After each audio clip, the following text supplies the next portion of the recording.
Good morning everyone! Welcome to my channel and it's me again, ang inyong tismosong kaaldab vlogger. So gusto ko munang magpasalamat sa inyong lahat sa mga walang sawang tumatangkilik, nanonood, sumusuport at sumusubaybay ng mga content ko dito sa aking YouTube channel. So eto, wag ninyong babaktawan o lalaktawan tong ating content ngayong araw. I'm sure na hindi ninyo pagsisasihan na pinanood nyo to mula umpisa hanggang hulihan.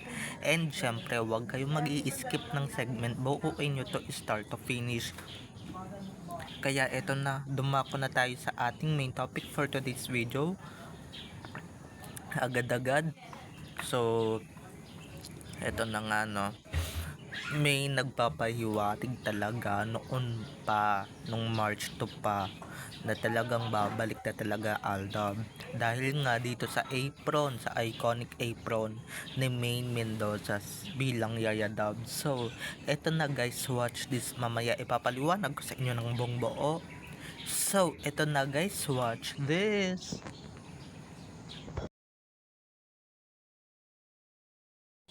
At kung nakita nyo na ngayong recap, so once again si TTO sa mga admins. So eto na, dumako na tayo sa ating main topic for today's video agad-agad. Like what I said earlier. Eto guys, sa lahat ng mga nakapanood ng EB or sa mga hindi man lang nanonood ng EB or dun man lang sa part na 'di ba? Eto guys, nagtataka ako, birthday celebration ni May doon sa show. 'Di ba? Nagtataka ako ba't nila sinasama yung mga ganap nila ni Alden before or yung tamang panahon, 'di ba? Kahit na hindi ipakita si Alden, latang halata naman na tamang panahon event yun ng Aldab. Um, Lalong-lalo na yung ibang commercial ng Aldab, 'di ba? Tinatanong kay Maine yung 'di ba, nagtataka din ako pati guys yung iconic apron ni Maine Mendoza nandoon, 'di ba? So I smell something fishy. So eto na siguro yung takdang panahon or yung tamang panahon para magbalik ang Aldab, 'di ba? Iniisa-isa at inuunti-unti na talaga ang pagbabalik ng Aldab. So I'm very very excited to that or for that news,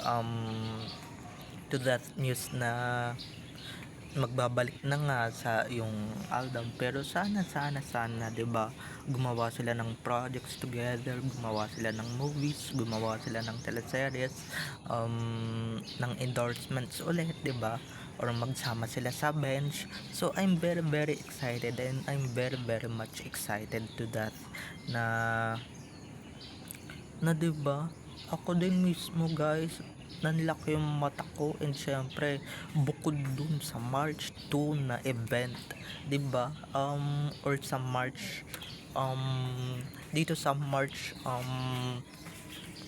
sa March, 'di ba, nung kailan lang, nung March 1 or ng March 2 na pa-event ni Ming dito sa isang hotel or sa isang venue na hindi ko alam kung saan venue. Bukod dun guys, nanlaki talaga yung mata ko na, kasali yung mga ganap nila ni Alden o yung ganap nila ni Alden na during tamang panahon event nila, 'di ba? Na halatang halata guys na 'di ba yung eksenang tumitingin si Min sa monitor tapos gumanon yung ulo ni Min, tapos dumating si Alden, sinama nila yon, 'di ba? Doon pa lang mga ka-Alab Nation, talagang may something na talagang magaganap. And syempre guys, 'di ba, yung ilan-ilan doon guys, hindi naman nila tinanong agad-agad ng ura-urada kasi dahil baka mamaya mabuko, 'di ba? Sino yung first kiss, sino yung first unang halik niya, 'di ba? Sino yung kasama niya sa Coldplay, 'di ba? Kay Wag na kayong magtaka kung ba't puro si Mr. Spotted ang sagot niya, kasi nga scripted lang naman yung mga sinasagot niya guys. Pero yung totoo guys, ang kasama ni Maine doon, ito ibubuko ko na, yung sa Coldplay unang-una is si Alden talaga. 'Di ba may nakita tayong video na kasama talaga ni Main si Alden at kumandong pa talaga si or pumasan pa talaga sa likod ni Alden si Main para lang makita yung Coldplay, 'di ba? At eto guys, yung first kiss ni Main is si Alden talaga nung birthday ni Main, nung first birthday ni Main sa show or sa show business, 'di ba? Paano niya magiging first kiss sa Spotted, 'di ba scripted lang naman yun. At guys, paano niya magiging first kiss pala, nung mga panahon na yun guys, hindi pa buo yung Sarsuela or hindi pa nabubuo ang Sarsuela. So paano niya magiging first kiss yung taong yun, 'di ba? Etong mga to talagang mga kaibagan nito. At guys, 'di ba naniniwala ba kayo na magkasama talaga si Main at saka si Spotted noong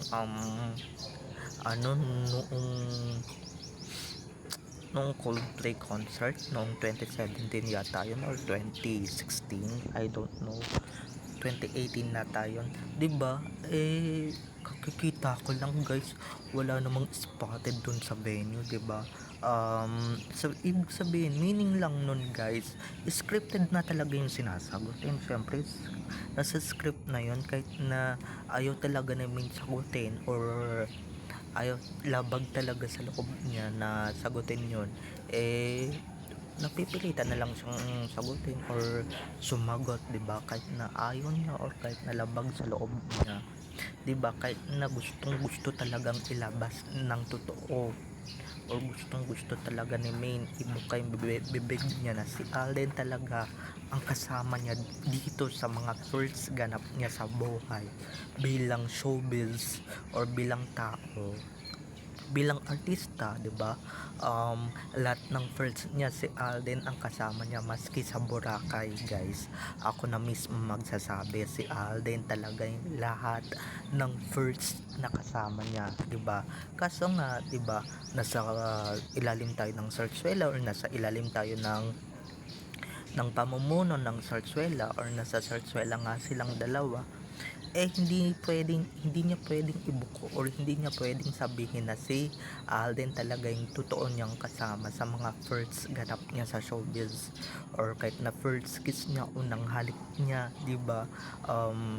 Dahil baka mamaya magpakamatay yung mga kampo ng animals dito sa social media, lalong lalo na siguro nung nakita nila yung photo o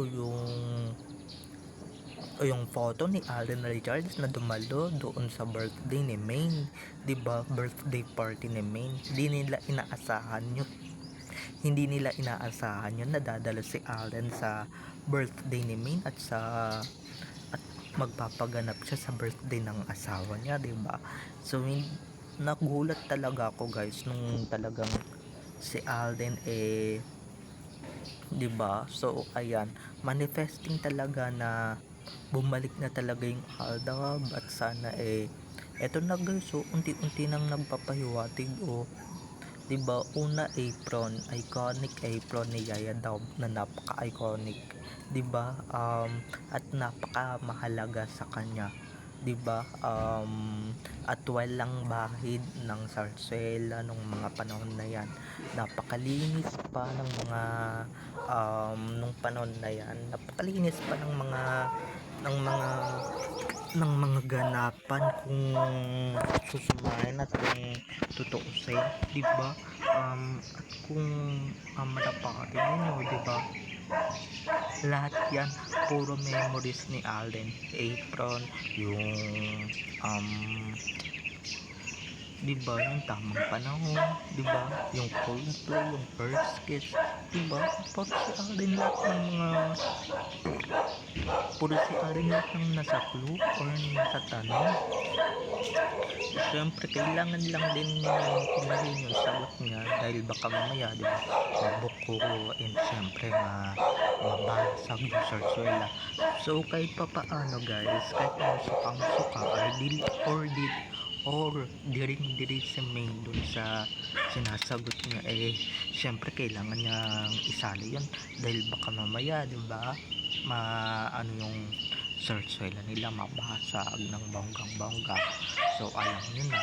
So babay na mga ka-ADN, I love you all, have a nice day, keep safe and God bless everyone. Don't forget to subscribe to my YouTube channel, and syempre huwag ninyong kalimutan na i-click ang notification bell para sa ganun ma-notified kayo sa mga susunod ko pang i-upload na mga videos tungkol kina Ming at Alden, and syempre tungkol sa kanilang mga buhay-buhay inside or outside man yan sa showbiz. Bye bye mga ka-ADN, I love you all, enjoy watching everyone, bye bye.